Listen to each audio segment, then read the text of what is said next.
That afternoon, the golden sunlight of summer seemed to bathe the grounds of Buckingham Palace, where thousands of tourists gathered each day to witness the changing of the guard.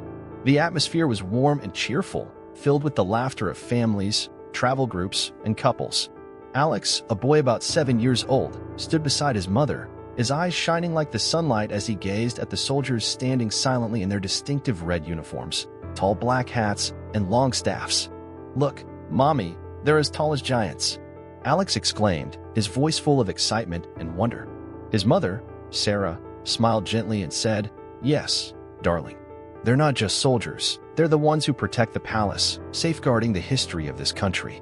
She lightly ruffled her son's hair, her eyes full of affection. This was more than just a sightseeing trip for Alex. It was the first time he had witnessed the royal guards, figures he had only seen in books. The sense of admiration and fascination swept over him as if he were living in a fairy tale. Lucien Redgrave, in his bright red uniform, stood at the center of the courtyard, his eyes never leaving the crowd, yet his expression was completely still, like a living statue. He could feel the bustling energy around him, the soft footsteps of tourists passing by. But for Redgrave, his duty was not just to stand still, it was to protect, to maintain peace for those around him. Even after 15 years of service, each day on duty still brought him a fresh sense of responsibility and reverence. As the waves of tourists surged in, the initially cheerful atmosphere quickly turned into a tense situation. Cameras were raised, and the commands of tour guides echoed across the courtyard. Everyone was eager to get the perfect shot of the changing of the guard. Alex clung tightly to his mother's hand, but as the crowd thickened, he began to feel uncomfortable. The arms and bodies of other tourists inadvertently jostled into their space, making it hard for them to stand firm. "Hold on tight, Alex. Don't get lost," Sarah said, her voice tinged with concern. But in that moment, Alex realized his mother's hand was slipping away from his. A wave of fear began to spread through him. "Mommy," he called out desperately, but his voice was drowned by the noise of the crowd. Everything around him felt unfamiliar, strange, and frightening.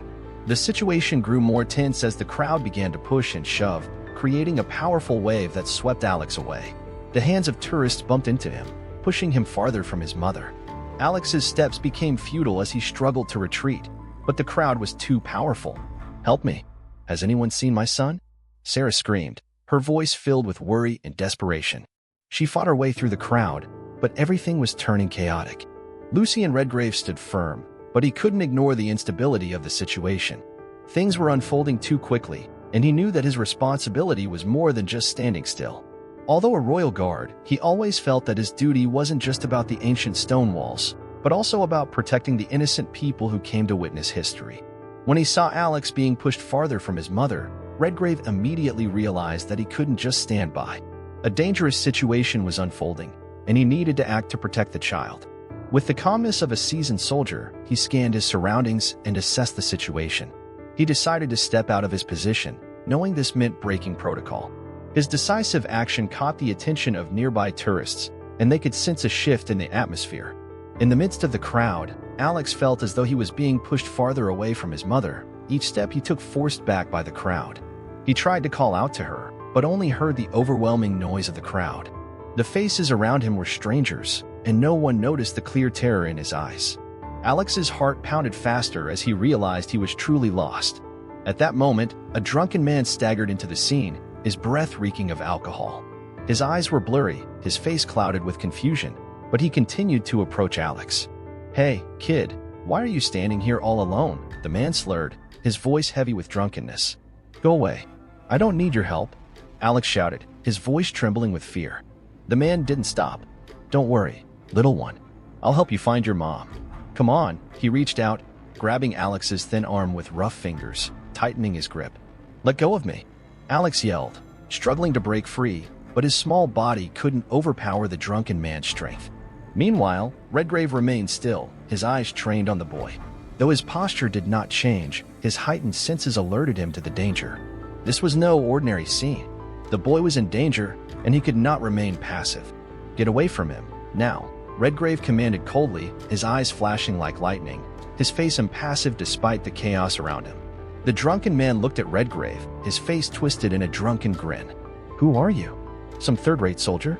His voice dripped with disdain, but there was an undercurrent of unease in his bloodshot eyes. Just then, Redgrave moved swiftly, his arm extending like a gust of wind, grabbing the man's hand with a firm grip, immobilizing him instantly.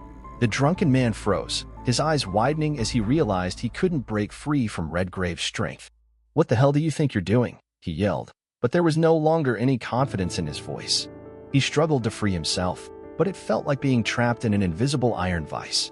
Redgrave's grip remained firm, each movement precise and controlled. "Let go," Redgrave ordered, his voice calm but commanding. "If you don't, this won't end well for you." The man's drunken haze started to dissipate, replaced by a rising sense of fear. "Who do you think you are?" he snarled. "I'm just helping the kid." "No, you're not. You're hurting him," Redgrave replied coldly, his sharp eyes locking onto the man's. "You're a threat to the boy."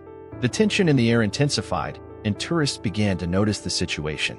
Although they didn't want to intervene, they couldn't help but watch, their eyes filled with concern.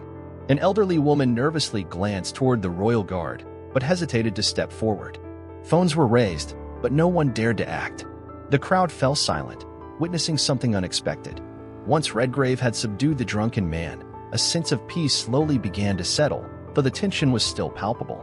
Redgrave turned back to Alex, gently resting a hand on the boy's shoulder. "You're safe now. Don't be afraid," he said, his voice soothing, warmer than before. Alex was still frightened, but his eyes brightened when he saw the protector who had kept him safe. "Thank you. You really saved me," Alex said, his voice still trembling but filled with gratitude. At that moment, a cry rang out in the distance. "Alex, where are you?" Sarah, Alex's mother, ran frantically through the crowd, her face full of panic, but when she saw her son, a wave of pure relief washed over her.